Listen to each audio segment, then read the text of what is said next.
Can you open your Bible to Philippians chapter 2? We start from verse 5, yeah? So Philippians chapter 2, verse 5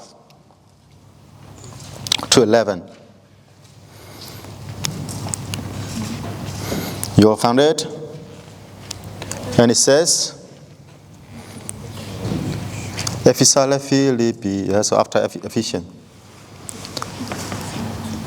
It says, in your relationships with one another, have the same mindset as Christ Jesus, who being in very nature God, did not consider equality with God something to be used to his own advantage.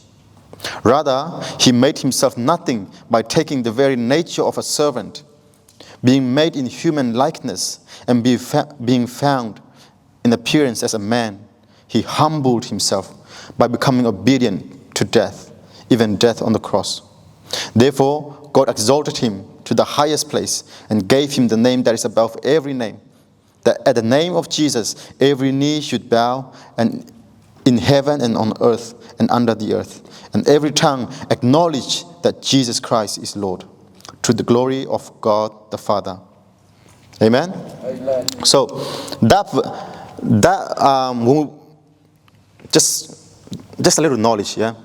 When you are reading Philippians, yeah, when you're reading Philippians, when you're reading it, I want you guys, every time you read Philippians from the start to the end, yeah, I want you guys to have that verse in your head, because that verse is the one that will shape up the whole of Philippians, yeah.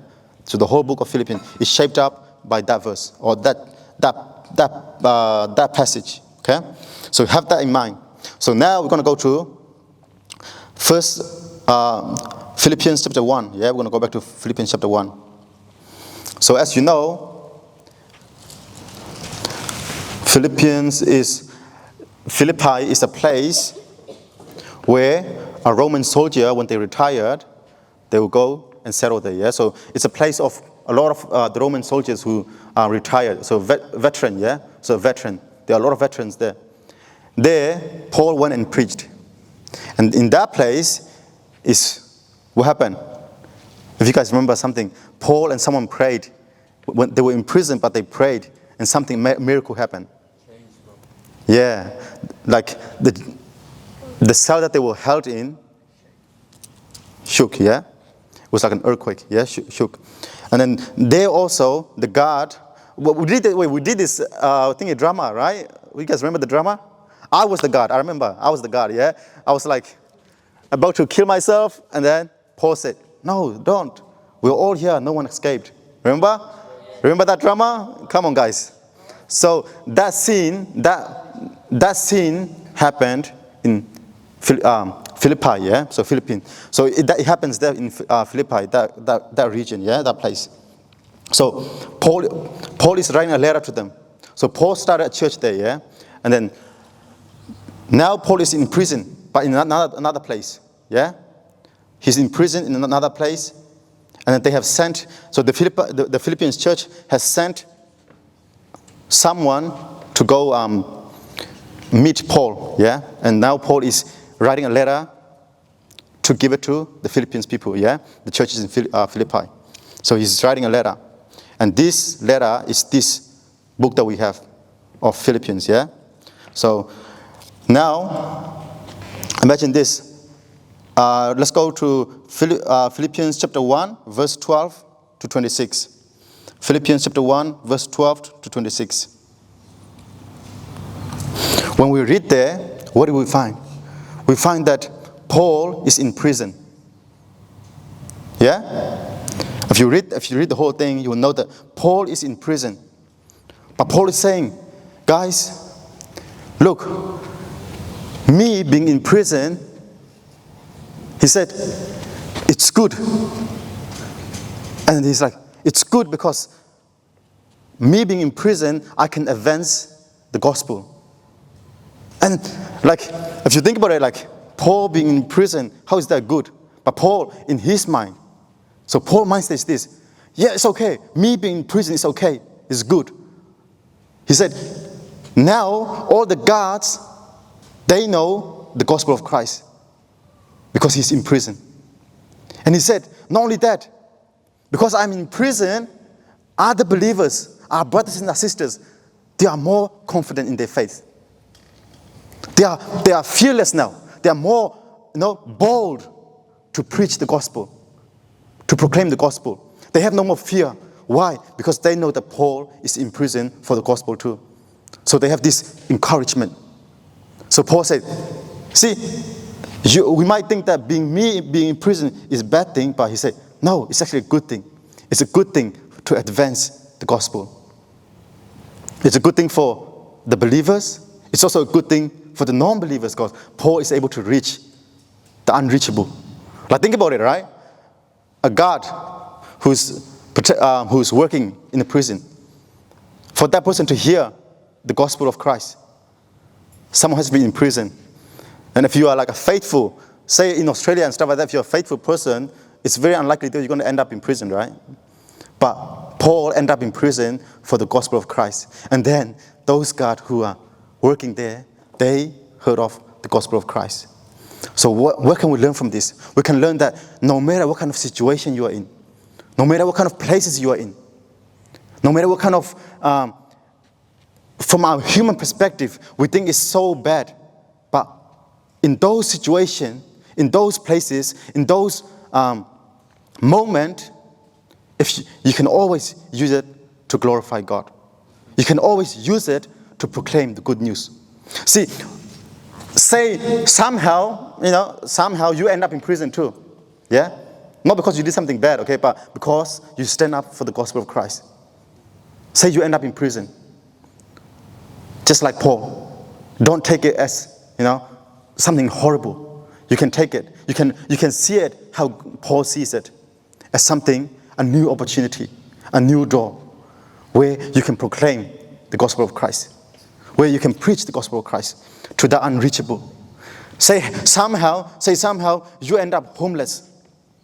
Yeah? Even in those situations, those people who are homeless with you, you can preach the gospel. You can share the gospel. See, no matter what kind of situation you are in, no matter what kind of places you are in, you always have an opportunity to proclaim the good news, to proclaim Jesus Christ into people's life.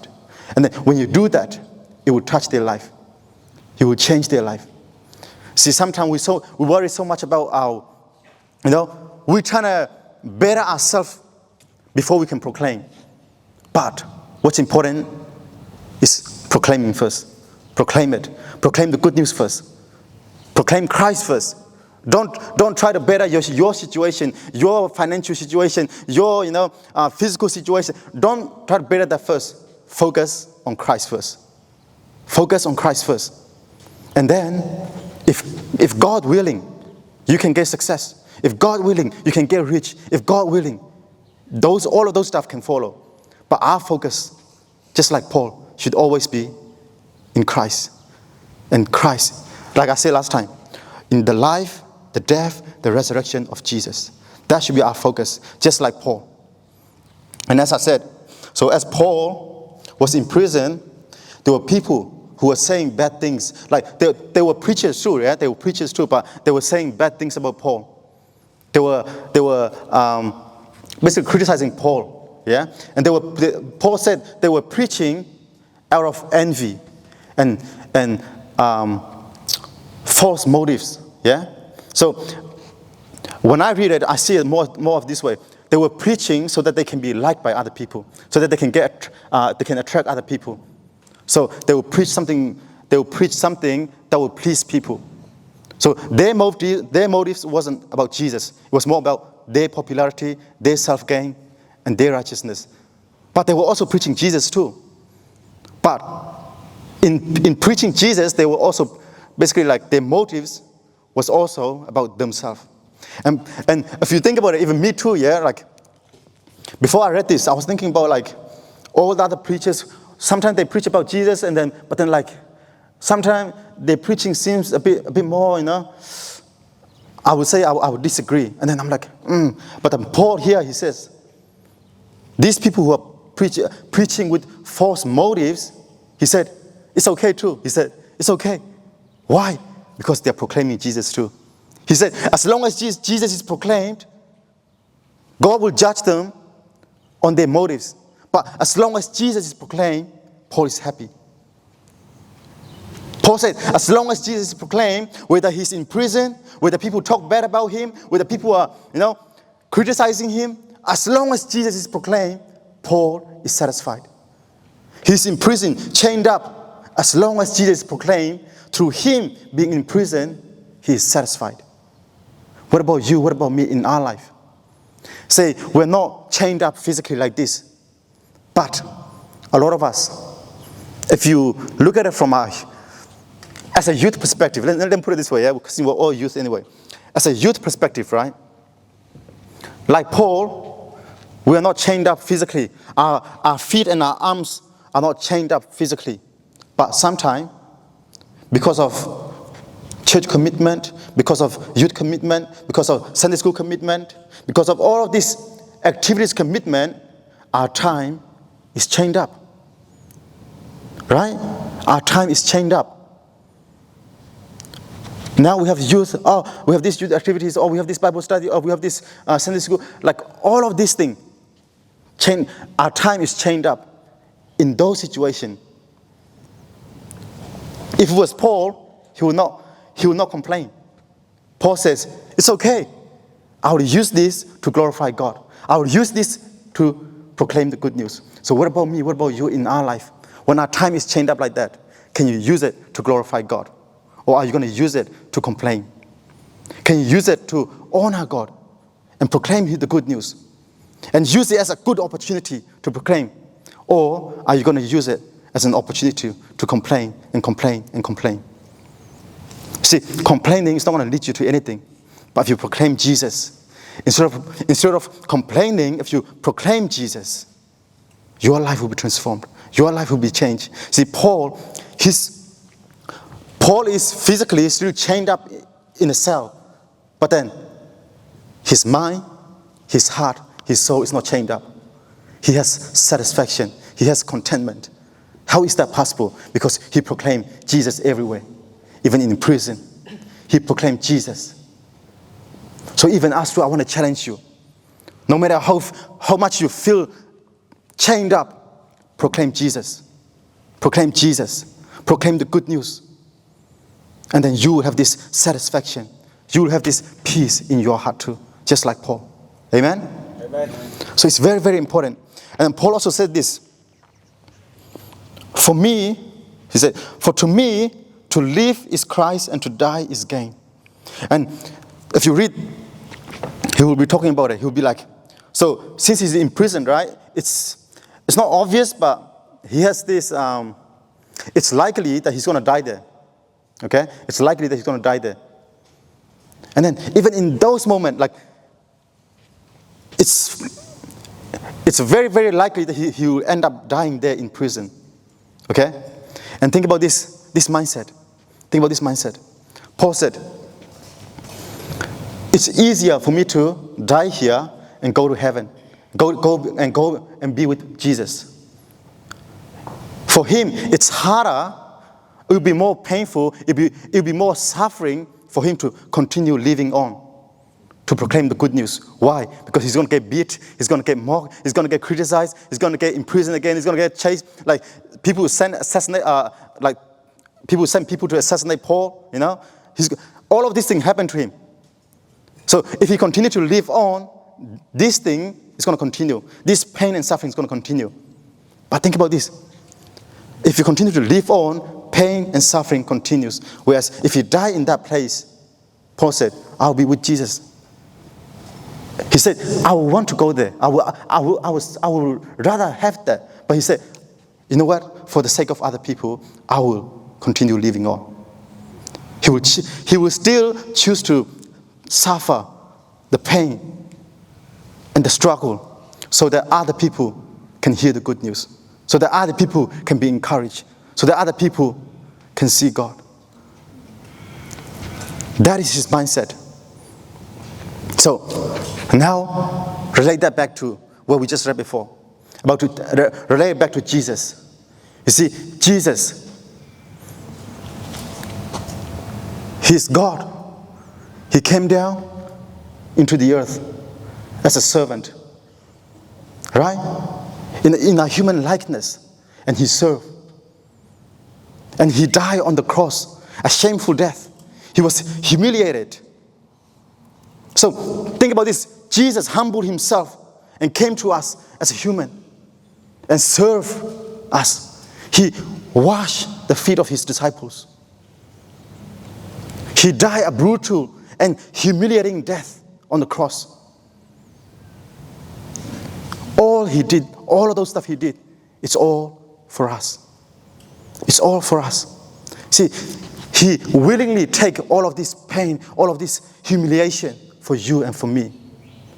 See, that's why, as a Christian, sometimes we think a Christian life is all about, success, finding fame, finding, success in everything that we do. Sometimes, if you think about it carefully, a Christian life is full of criticism, humiliations, rejection, just like Paul.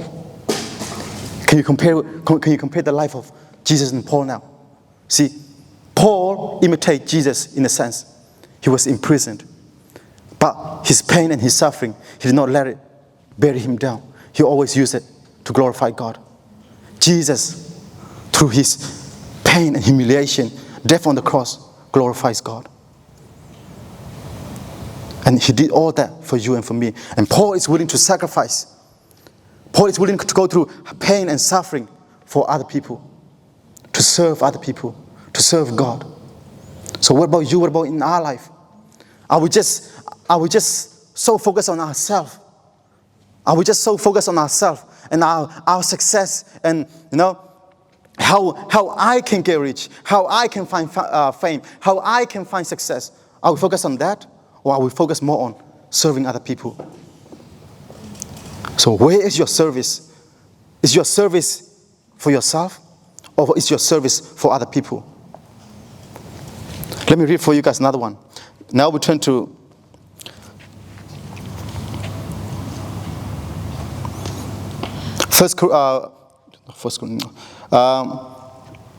now turn to Philippians chapter 2. Philippians chapter 2. And Paul said, therefore, if you have any encouragement from being united with Christ, if any comfort from his love, if any common sharing in the Spirit, if any tenderness and compassion, then make my joy complete by being like-minded, having the same love, being one in spirit, and of one mind. And listen to this.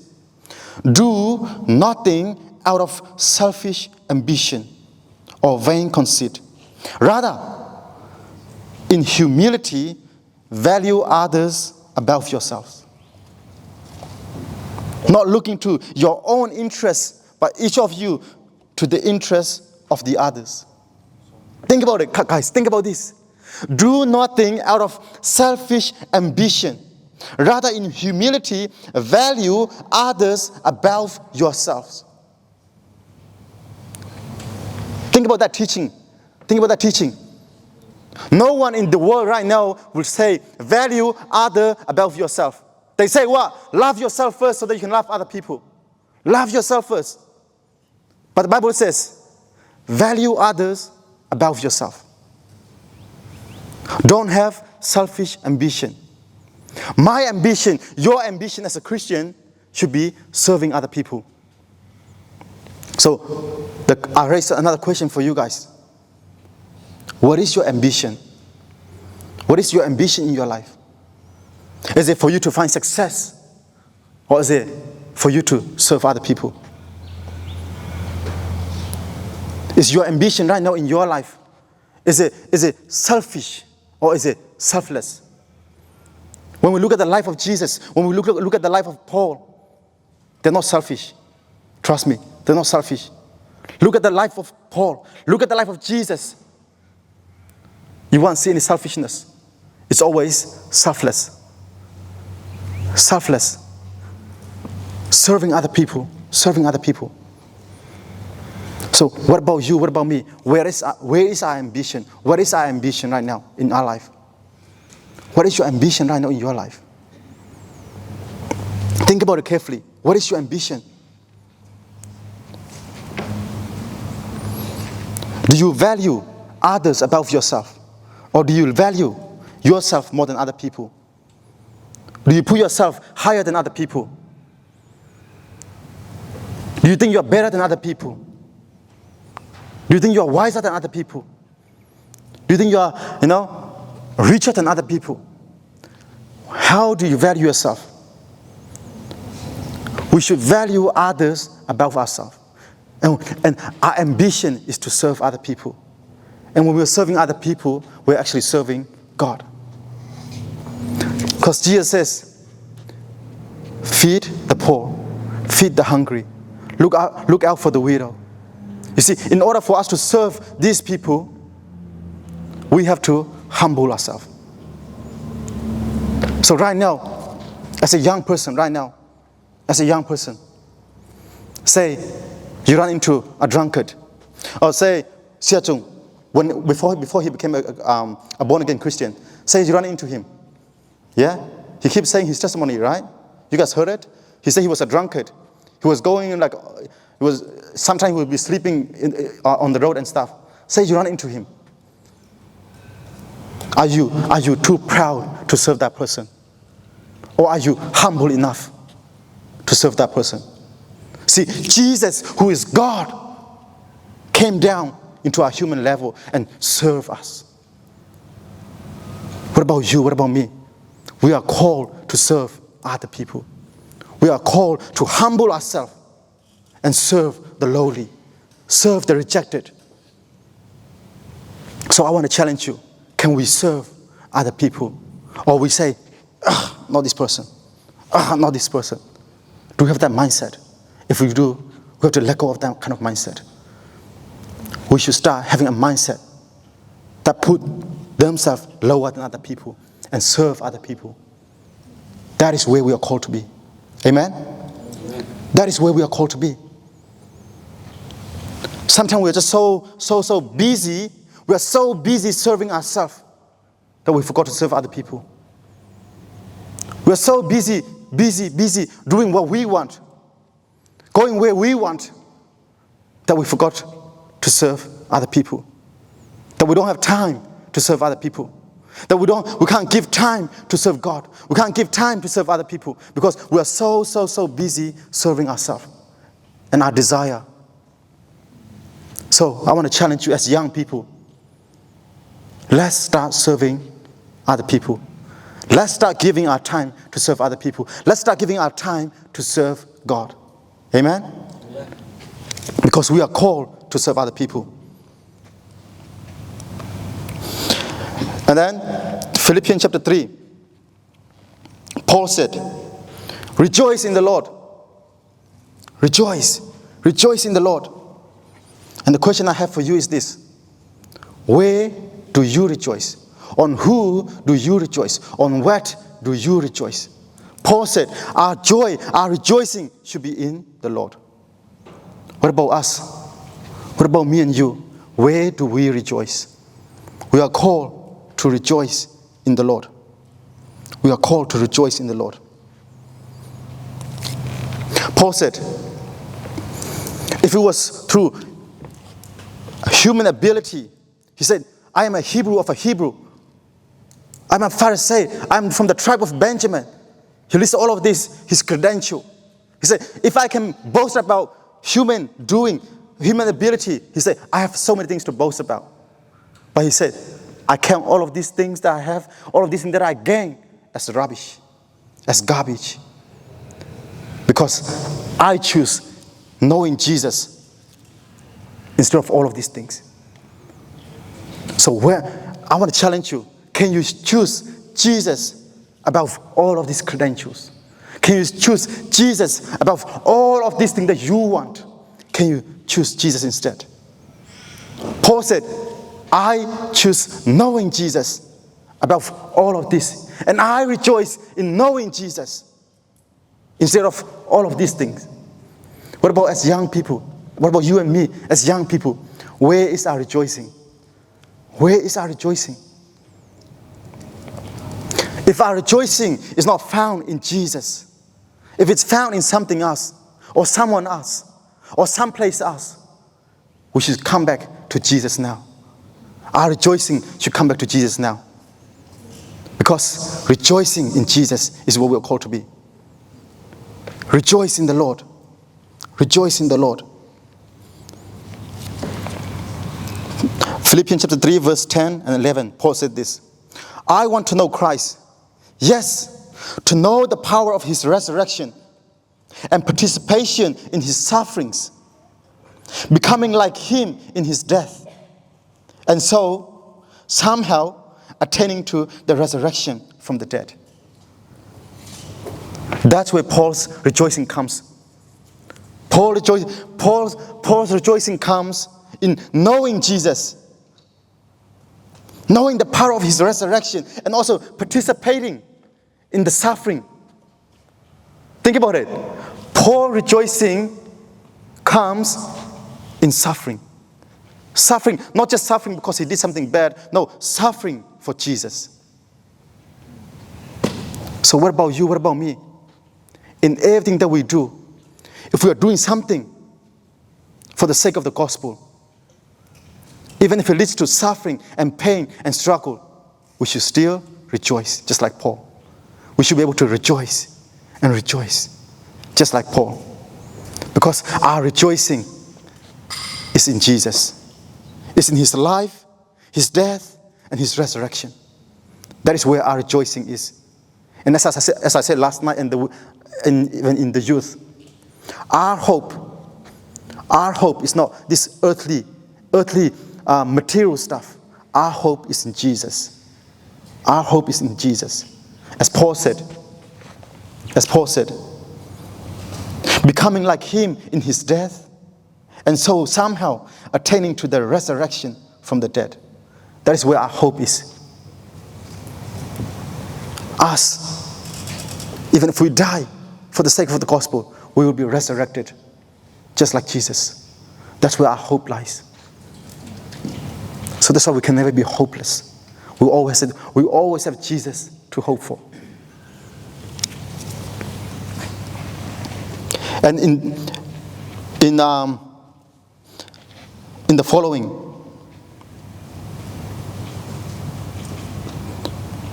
Philippians chapter 4. I've said this last time too.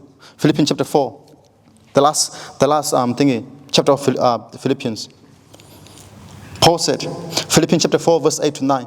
Finally, brothers and sisters, whatever is true, whatever is noble, whatever is right, whatever is pure, whatever is lovely, whatever is admirable, if anything is excellent or praiseworthy, think about such things. And listen to this. Whatever you have learned or received or heard from me or seen in me, put it into practice. And the God of peace will be with you. You see, it's not enough to just know about Paul. It's not enough just knowing about the life story of Paul. It's not enough just knowing about the suffering of Paul. Whatever he teach, whatever we seen in him, whatever we heard, he said, put it into practice. In our daily life, put them into practice. Why can Paul say that? Why can Paul say, use me as an example, imitate me? Why? Because Paul is founded in Christ. Paul, his teaching, everything centered around Christ. His life, his death, his resurrection. Paul imitated Jesus. So if you imitate Paul, you are imitating Christ. That's why Paul can say, imitate me. Right? So what about you? What about me? I want to challenge you. Can you actually say to other people, hey, imitate me? A lot of us, including myself, I wouldn't be able to. Why? Because I know there's so many things I need to grow on. There's so many things I need to grow. So just like that, I want to challenge all the youth who are here. I want to challenge myself and all the youth who are here. Let's put it into practice. What we read here, what we heard, everything that's written in the Bible, all that we heard, Let us put it into practice. And when we put it into practice, we will see in other people how they can see Christ in us. Our life, from the way we behave, from the way we talk, from the way we act, from the way we respond, from the way we look, they are going to see Jesus in our life. The love that Jesus has for us, the forgiveness, the mercy, the kindness, all of this will flow through us and to other people, and they can see it in our life. It's not enough just to speak about it. It's not enough just to say, I believe. It's not enough just to say, oh, this and that, as our pastor said it today, right? We have to put it into our life. We have to use it in our life. We have to put it into practice in our life, so that people can see Christ in us. So that, as Jesus said, you are the light of the world. You are the salt of the world. See, in order for us to be all that, we have to imitate Jesus in our life, in our everyday life. In order for us to do that, we have to put it into practice. Everything that we read, everything that we hear, it has to be put into practice. Amen? And lastly, Philippians chapter 4, verse 11 to 13. Paul said, I'm not saying this because I am in need, for I have learned to be content whatever the circumstances. I know what it is to be in need, and I know what it is to have plenty.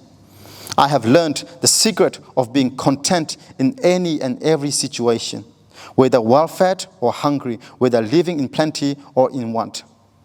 And our favorite verse, I can do all this through him who gives me strength. So the Philippi, they gave Paul money and other stuff to support him when he's in prison. And Paul accepted the gift. And Paul said this, even without this gift, I'm still content. He said, I know how to be content while being poor. I know how to be content while being hungry. I know how to be content while I'm rich, while I'm well-fed, while I'm in prison, while I'm facing persecution, while I'm facing criticism, while I'm facing, mocked and beaten. I know how to be content. Where did his contentment come from? Jesus. Just Jesus. His foundation. The foundation that he stand upon, which is Jesus. Where he put his root is Jesus. So all of us right now as young people, if you want to have the same contentment, just like Paul, true contentment, we need to set our foundation in Jesus. Our foundation needs to be in Jesus. Only then can we have true contentment, true satisfaction in our life. If you really want true contentment and satisfaction in your life, true success in your life, set Jesus as your foundation and grow from that foundation, and you will find true contentment and true success. Because if you set a foundation as yourself, you hear so many testimony, right? The rich, they are so rich, they are so wealthy, they still want to get richer and wealthier. They can never have contentment. Great singers, they still have someone, they say, oh, I wish I was like that person. Oh, I wish I have that thing. Oh, I wish I have what he had. Oh, I wish I have that feeling that he has. There are so many people who are famous and wealthy that commit suicide. There are so many people who are wealthy and successful, but they're still depressed. Why? Because their contentment is not true contentment. Because they put their contentment in material things. They are temporary. But you and me, we are different. Our foundation is Jesus. And our contentment comes from Jesus. Knowing Jesus. Proclaiming his words. Put it into practice in our everyday life. That's where our contentment comes from. Whether in pain, whether in suffering, whether when we're in near-death experience, we still have contentment. Why? Because we have Jesus in our life. We have Jesus as our foundation. So I want to encourage all of you young people, and myself. I want to encourage you all. Set Jesus as your foundation in your life, and you will find true contentment, and you will be able to humble yourself before other people. Amen? God bless you all.